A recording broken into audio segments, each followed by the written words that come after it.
Hello, my name is George Weiner. I'm the chief whaler of Whole Whale. We are talking about YouTube analytics today.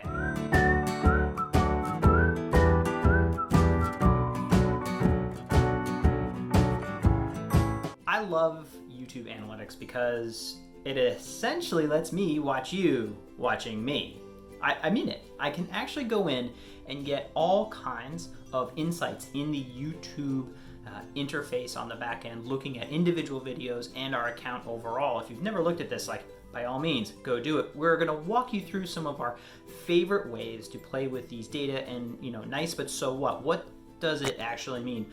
Our starting point is understanding the impressions, right? We are in an attention marketplace here. It's so important that I kept your attention. Like most of you actually probably dropped off in the first 30 seconds. We can measure that.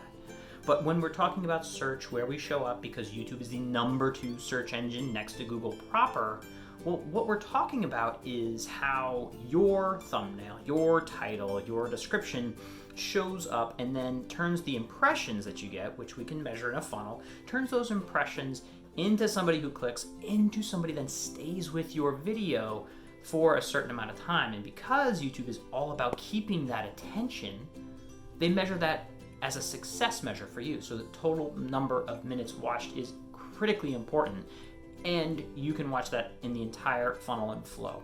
We're going to walk through and we're going to go into the back end now of a dashboard of YouTube analytics.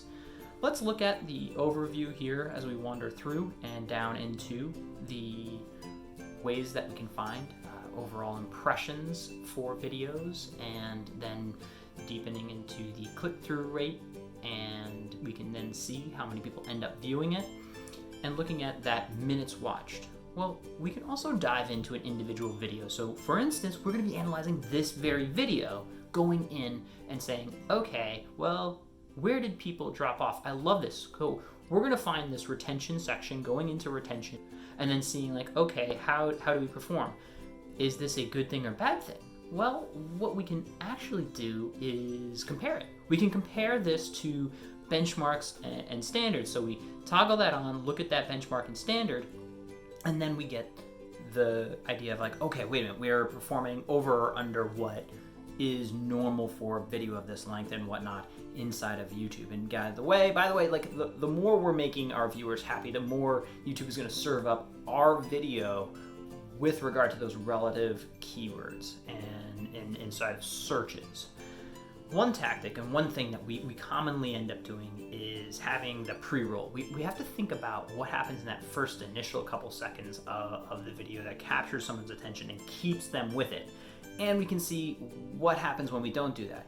YouTube has actually got a quick little editor, and just to show you this, quick little editor that we can jump in and then go and trim that beginning just to make sure it starts on time with the most important or exciting content. So rather than saying all right, here's 15 seconds of our little whale rolling around here, we can make it much more focused. Well, that's what we got for you today. I hope that was helpful. Please play with your YouTube analytics. It will be a delightful time. And if you want to watch more videos like this video, by the way, here is some stuff right here. Go click on that. That's going to be helpful. And of course, subscribe.